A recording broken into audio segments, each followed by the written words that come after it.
The excavation site on Kepler 442b hummed with activity, as archaeologists carefully brushed away centuries of dust from what appeared to be a massive metallic structure. Dr. Sarah Chen stood at the edge of the pit, her eyes wide with wonder at the towering figure emerging from the ground, a sentinel 20 meters tall, its surface etched with symbols that predated human spaceflight by millennia. "It's definitely precursor tech," she muttered into her comm, "but it's unlike anything we've found before."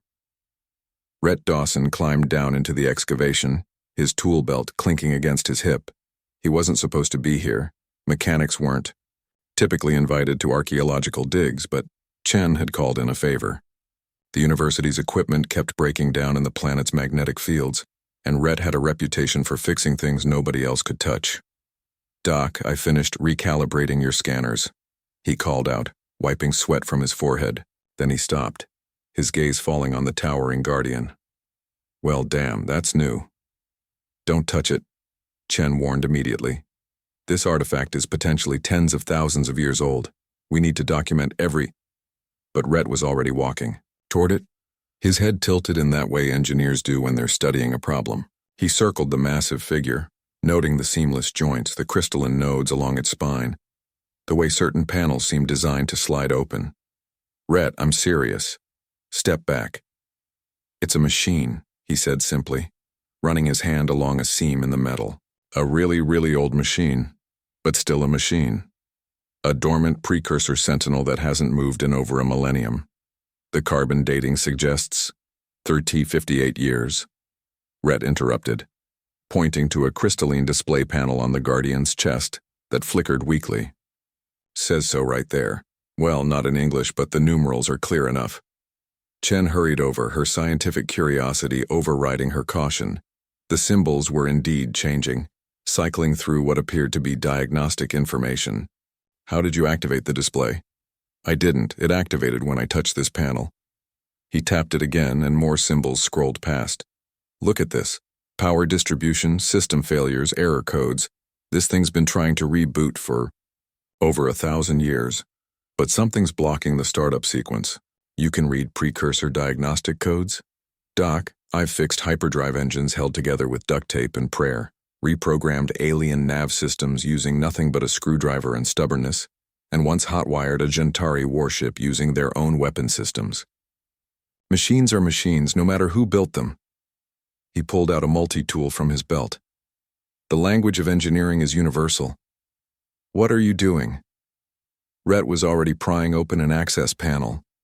Inside, crystalline circuits pulsed with faint energy, connected by what looked like organic neural fibers that had partially crystallized with age. Helping. Whatever species built this thing, they knew what they were doing. But even the best-built machines need maintenance. "This is an irreplaceable artifact."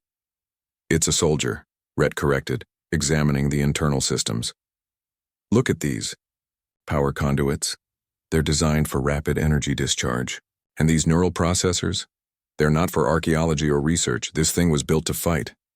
He pulled out a small plasma cutter. "And right now? It's dying." Before Chen could protest further, Rhett began working.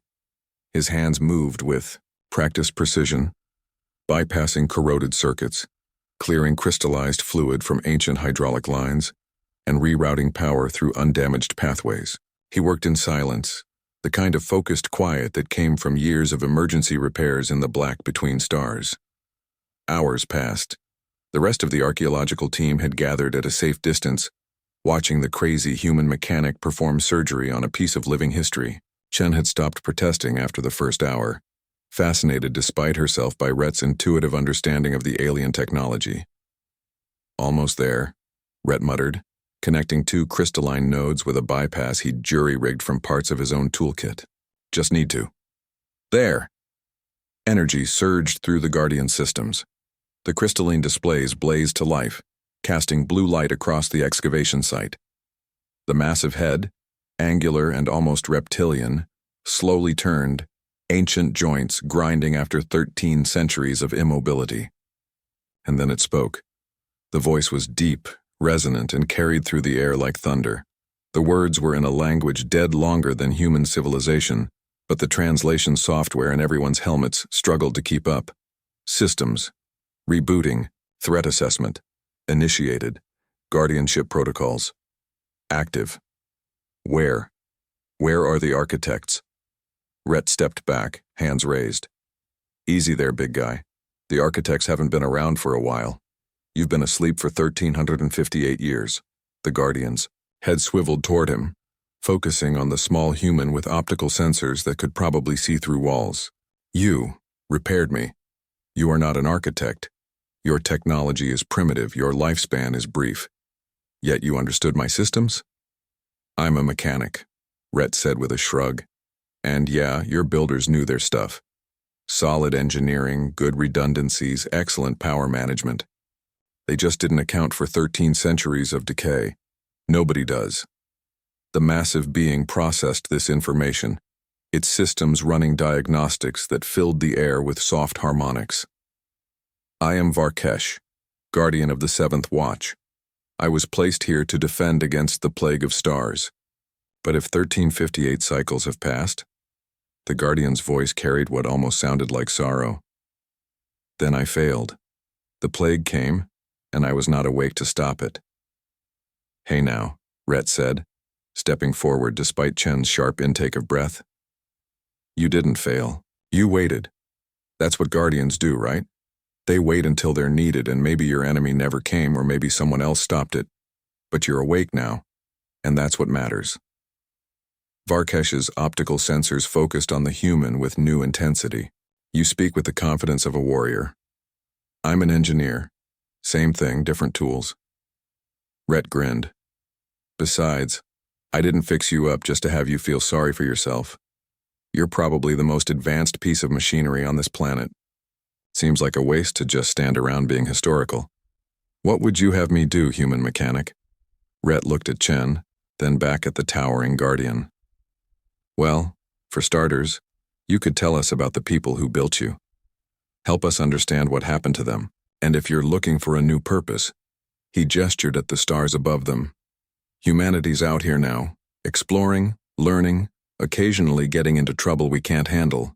Could always use another guardian watching our backs. Varkesh stood silent for a long moment, processing, then something that might have been a laugh rumbled from its speakers. You awaken a weapon forged in an ancient war, and your first thought is to recruit it as an ally. Your species is either very brave or very foolish. Little bit of both, Rhett admitted. That's kind of our thing. The Guardian looked down at its repaired systems, at the human who had restored its function with primitive tools and stubborn determination, and made a decision. Very well, Rhett Dawson. I accept your proposition. I have guarded ruins long enough. Perhaps it is time to guard the living. Dr. Chen finally found her voice. This is the most significant first contact event in human history. Rhett just smiled, pulling a flask from his jacket pocket. Hold my beer, Doc. Something tells me this is just getting started. As the sun set over Kepler 442b, casting long shadows across the excavation site, the ancient guardian and the human mechanic stood together, separated by millennia of technology and evolution, but united by the simple truth that some bonds transcend time itself. The galaxy, Varkesh reflected, had changed much in 1358 years, but the need for guardians, it seemed, remained eternal. And if these strange, short-lived humans were brave enough to wake sleeping sentinels with nothing but tools and audacity, then perhaps they were worth guarding after all. Behind them, the dig site erupted in celebration. Above them, the stars waited, full of mysteries, dangers, and adventures that would need both ancient wisdom and human ingenuity to face. The Guardian had awakened, and humanity had just gained, an ally forged in the fires of a war older than memory itself.